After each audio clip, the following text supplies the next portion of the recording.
Hello, Case for Interwebkaiju here, and I am just starting to rewatch the first part, and then I'll be watching for the first time the later episodes of Ultra Q, which is a pre-Ultraman Ultra series made by Tokyo Broadcasting System and Tsuburaya Productions. The camera work can be a bit rough, especially pans and zooms, but the lighting, sound effects, and music are all great. The projection and rotoscoping is also fairly impressive.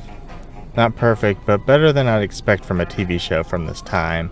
The acting is very well done. Each episode is standalone, but features a group of regulars, a scientist, a journalistic photographer, pilots, who find themselves often around strange happenings. So I'll just review each episode separately and make videos in groups, rating them out of 5, much like my quick review videos. Defeat Gomez. This one's very straightforward. There's a mine where a giant egg is found, but also where a giant monster has been spotted. The giant monster turns out to be Gomez, a modified Godzilla suit. He looks pretty good, and finally a giant bird emerges from the egg, ending in a fight between the two. The bird, Ridera, looks not as good, but not terrible. Gomez emerging from smoke is particularly aesthetically pleasing to me. Him coming out of the cave is also good. His roar can get a little annoying as it's short and seems to be played in a loop for when he's on screen or when he's chasing characters. The fight is pretty good despite it being against just a bird and having some bad cuts. The episode flows very well, and the main problem is that the main characters aren't really introduced well. But that's due to the story and fight taking priority, which in my opinion is a fair trade. We do have the rest of the series to get to know them. 4.5 out of 5. Episode 2, Goro and Goro. The opening scene introduces us to Goro, a giant monkey, and he looks kinda bad. He also squeals, which is unpleasant. There's a miniature city, which is cool, and I laughed when he kept getting shot in the butt. It is nice to see handguns affecting kaiju. The solution to the giant monkey and city problem is to sedate him through a drink given to him by his human friend, who doesn't know it's spiked, and transport him to an island. But the episode ends with him sleeping in the city. We don't know how he's transported, if it goes well, or if he's miserable there. 2.5 out of 5. Episode 3, Gift from Space. Something falls from space, which includes 2 gold spheres. Later, a man breaks into a safe and steals cash, but also those spheres.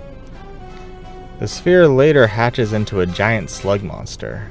Every episode I find myself wondering how these reporters are going to make it out of these situations, and here the slug monster just falls into the ocean. It made me laugh, but it also works well. He started dying in a bubbly effect due to the salt water.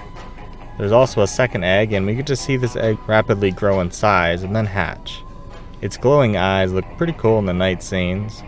We don't get to see this one get taken care of on screen, but seeing how it can be killed with salt water, I'm sure it wasn't a hassle. 3.5 out of 5. Episode 4, Mammoth Flower. Unsurprisingly, this episode deals with a giant plant. Mainly its roots that are breaking through to building interiors and attacking humans. These scenes look pretty cool in my opinion. As with the egg in the first episode, there's something special about these frame-by-frame cracks. Once the flower emerges, it appears to be a giant rose, which opens up with some more great stop-motion animation.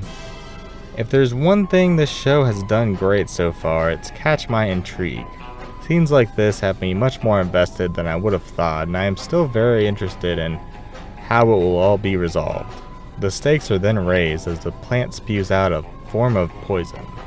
The plant is bested by covering it in an acid from out of a plane that somehow cuts off its carbon supply, at least from what I gathered. And at the same time, some flamethrowers are being used on the roots. I don't think the flamethrowers do much, but I always love black and white fire. Anyways, the plant withers away. I do really like all the solutions to these monsters so far. Somewhat grounded when compared to other monster movie solutions such as the Oxygen Destroyer or trapping it in a rocket and launching it into space. 4 out of 5. So, I don't know why I never finished this series. I have seen these episodes before, so I made it at least this far. I did really enjoy this bunch of episodes, and I will continue watching the series and make videos like this, probably 4 episodes each as I progress. Thanks for watching.